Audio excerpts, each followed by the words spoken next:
Go ahead and hit the original Planet of the Apes, please, with Charlton Heston. Oh, We grew up with this childhood. on the 4:30 movie. Yeah. Oh my gosh. This is just before Charlton Heston speaks for the first time and totally freaks out the apes. They do have their own language. 1968 this started and spawned several movies over the next couple of years, and now, thankfully, the whole franchise has been revitalized. We have Dawn of the Planet of the Apes, which opens on Friday, and we are thrilled. Let's go ahead and look at the new movie poster. Oh, wait a second. Here we go. This is the new movie? Mm-hmm.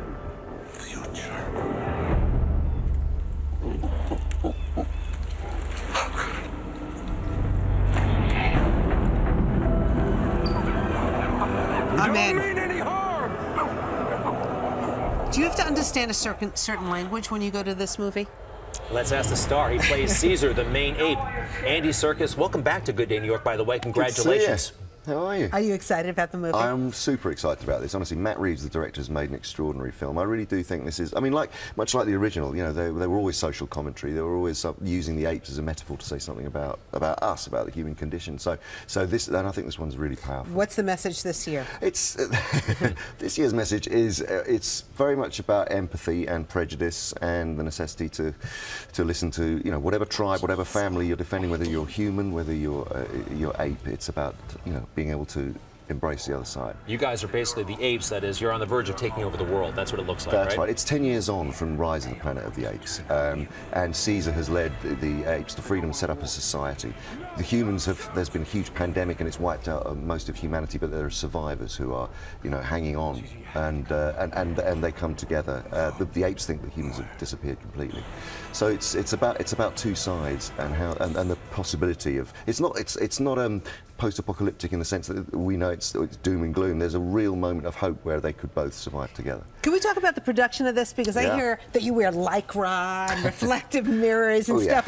The Lycra kind of intrigued me a little bit. Yeah, well, we wear these suits. So, you know, unlike the John Chambers' amazing makeup in the original films, we use a technology called performance capture, which is basically a way of actors, like, and you see in the picture now, actors driving the digital avatars of the apes. So every sort of single acting decision, all the acting happens on set as you would normally if we were in makeup, and then the visual effects team, Weta, take all our performances and all the nuances, all the facial expressions, everything is translated onto a digital ape's face. That is very cool. Let's see a clip, shall we, of Dawn of the Planet of the Apes with Andy Serkis.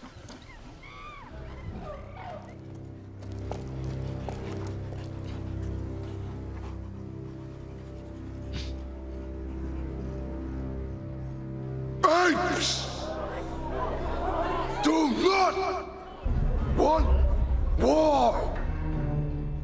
Do not come back.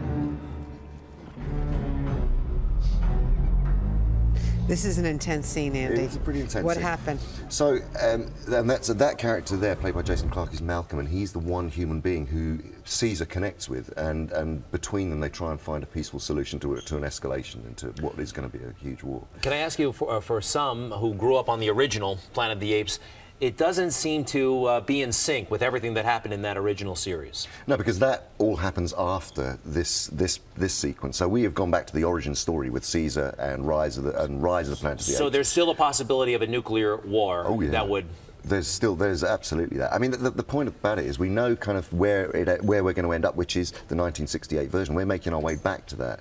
So it's not sort of what happens, because we know what happens, it's how we get there. So Matt Reeves wanted to make a film all about the evolution of the apes and how they took over the planet. Did you have to learn ape talk? Mm-hmm. So Can you give us an idea of, give us a little something? A little something? Yes, okay. a little something. Well, Caesar, I mean, Caesar basically had to, was taught American Sign Language, and then he in turn taught all the apes and the different types of apes, the chimpanzees and gorillas and orangutans, and then Caesar has to, at some point, you know, you heard him speak there, you have to find a way of pushing air through the larynx of a chimp face.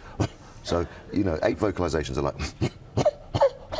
So then you start to go... You do that all the time! I've seen him do it. No, I can't do it. Do it for Andy. I can't do it. That was...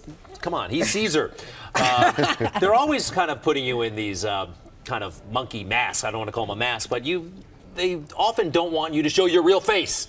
Well, I have to say I'm partly responsible for that too. You know, I mean, they don't sort of tie me up and make me do this, but I've really enjoyed over the years playing a variety of roles using this technology. And what it does, it's an amazing tool and very liberating tool for an actor, because you can play anything. It allows you to completely bury yourself in the character, and you know, I mean, that's what I love. What I love about acting is the art of transformation. Okay, as long as you're still getting recognized on the street.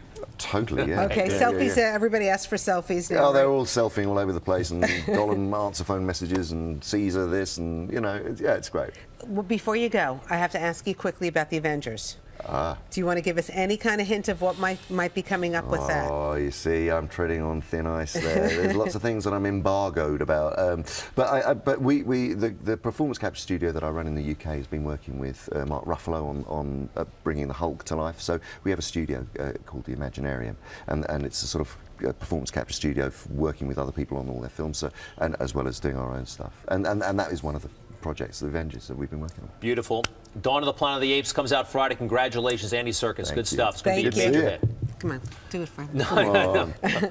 Just a little Just a something. little What? but Stop it. You're trying to make a monkey out of me. No, Literally. No, look, okay, I'll teach you a pant hoop. Okay. You can do that. Yeah, that was pretty good.